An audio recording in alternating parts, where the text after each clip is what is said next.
Hello and good morning. Okay, yeah, so I'm live here again on a Friday in the Gemma Waller Supporting Your Success in the Online Space Facebook group. Okay, so if you're joining me live, give me a thumbs up. Tell me that you're here. Hopefully, I'll be able to see the comments. If you're joining me on replay, then please again just leave a comment. If you have a question, I'll be happy to come back and answer it. Okay, so happy Friday, everybody. I can't believe another week has gone by already. So today I'm talking about behaviours, core drivers, and the behaviours that they create. So finding out, listening in, okay, tuning in to see if they're trying to tell us something. So here's the thing, behaviours are a result of a driver, a core driver, okay? Core drivers are created by our experiences, by our upbringing, parents, peer pressure, all the different things that happen to us in our life. A little bit like limiting beliefs, really. They can be created on a very subconscious level. So, for example, if you had parents who were very driven, for example, and pushed you to always be doing your best. One of the things that one of my mum used to say to me, if you're going to do it properly. Yeah, so these things stick, don't they? And what happens is they create sort of a drive within us.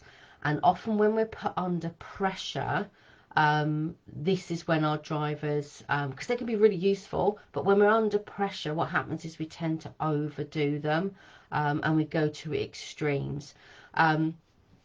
And what happens is that the behaviours that they create are then triggered, and we find ourselves in all sorts of problems and issues because we're just overdoing it. So being able to listen out for what's actually being what's being triggered, noticing what that driver is trying to say to you and the behaviors that it's creating, because they can be super useful. I'm a really organized person. My mum was always really organized. My mum used to plan, and my mum was very creative. There's all sorts of different things. Growing up with a twin sister, that created all sorts of different coping mechanisms for me.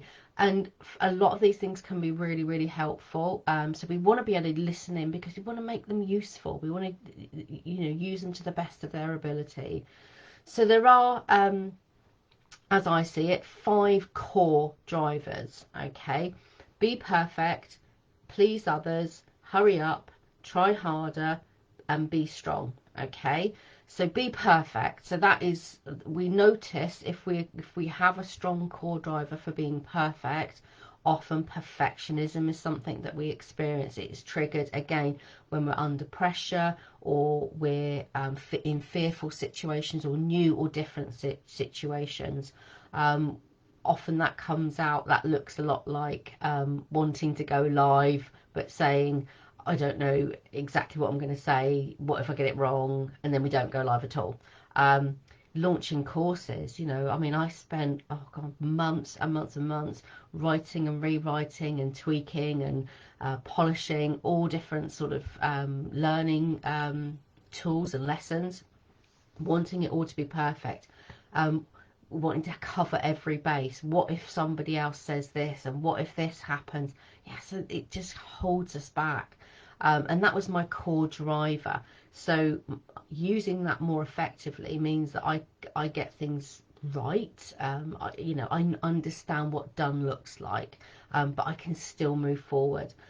Pleasing others, okay, so that triggers avoidance. Oh, I don't want to bother anybody. They've already saying that, so I can't say it now. Oh, I can't do this because I need to be there for that person.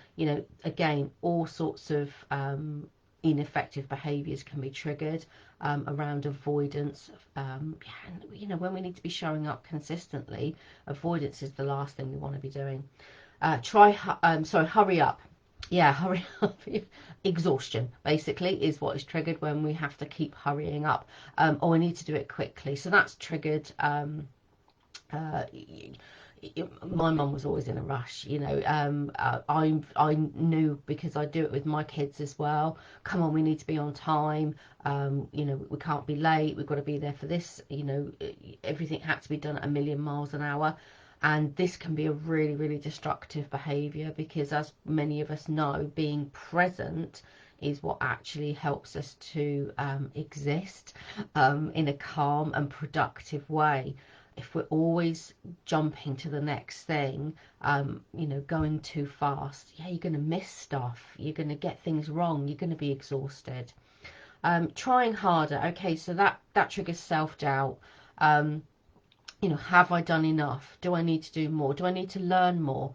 Oh my God, the months and years you can spend learning more about what it is you do, and not getting out there and not selling it. That's the difference, isn't it? So there's a point at which we need to trust ourselves and have that confidence to say, okay, so this is enough. This is what I've done is going to be enough. And be strong. So be strong causes us to judge ourselves. We can be quite harsh as well. I did some work with some clients this week, and yeah, some of the judgments can be really, really brutal. And again, it keeps us small. It makes us procrastinate. It stops us doing what we want to be doing. That said, every single one of those core drivers used in its optimum way, with the right behaviours being triggered, can be absolutely incredible.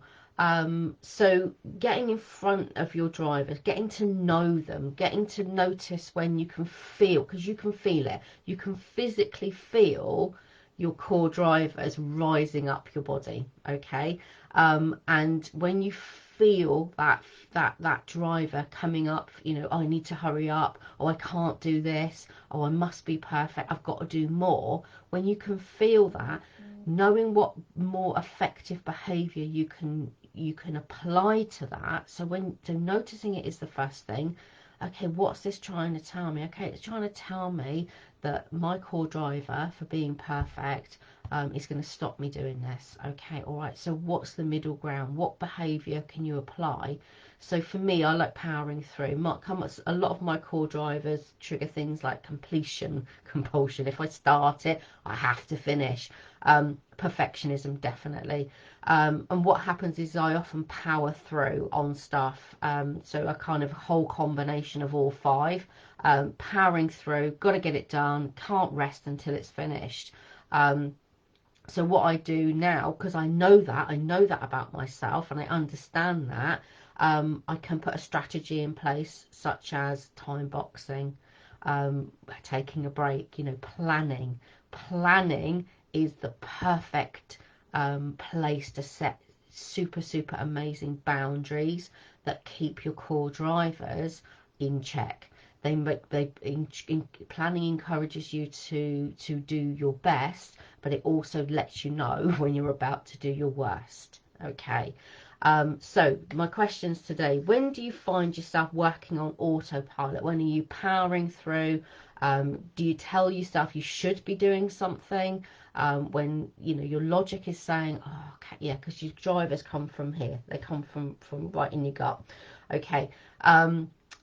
If your logic is saying to you, right, I need to take a break, or this is insane, or you know, I need to do this now, I need to get on with other stuff, I want to go and do something fun, you know, whatever.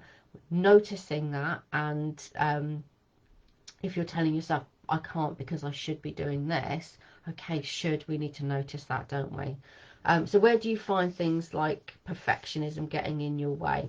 Drop me some comments, okay? Let me know what if any of those core drivers have resonated with you. If you heard yourself being described in any of those, let me know what behaviours they tend to trigger. What's the outcome? What's the downside of that core driver? And what I can do is actually come back and help you to give you some tips and suggestions for maybe more effective behaviours that you can apply to that core driver. Okay, I do a lot of this work deeply, yeah, with my VIPs as well. We get really into the nitty gritty of all of this, and it's absolutely fascinating subject. Absolutely fascinating. Okay, so drop in the comments, let me know what behaviors your core drivers are triggering, and I'll come back and, yeah, are they being helpful, because they can be great as well, can't they? Okay, so I'm nearly at my 10 minutes. So what I want to say is, working alone, being isolated, trying to work it out for yourself will cause you to sit in a constant state of fear and panic.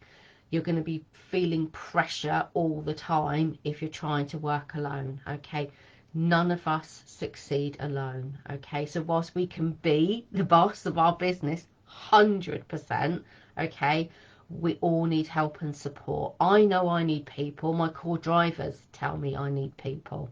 Okay, so I'll leave in the comments a link as well to the Boost Your Business with Gemma and Abbie. The community is growing. We've had some wonderful new ladies join this week. So excited to be supporting them. Yeah, so if coaching is something that you're not sure about, if social media strategy is something you think, well, okay, but what does that even mean? Come along, have a conversation with Gemma and I, because it's the most affordable and accessible way that you can get professional social media and business strategy advice. Okay, ask a question, you will be given the answer, I promise. And mindset coaching as well. All right, so it's my most affordable way to get for clients to get access to me, and I can promise you now, I'm as committed to that VIP group as I am to any one of my higher paying clients. Okay, I absolutely love the community. It's incredible. So I'll drop some links in the comments. Just come and have a conversation with us, check it out, because if you're finding that you're exhausted, you're powering through, if you need to get your head around all of this, come and have a conversation with us, because I promise we can help. Okay, have a super Friday. Don't forget, drop those comments down below for me. Let me know what behaviors are being triggered. Are they helpful? Are they not? Okay, have a super weekend. I'll see you soon.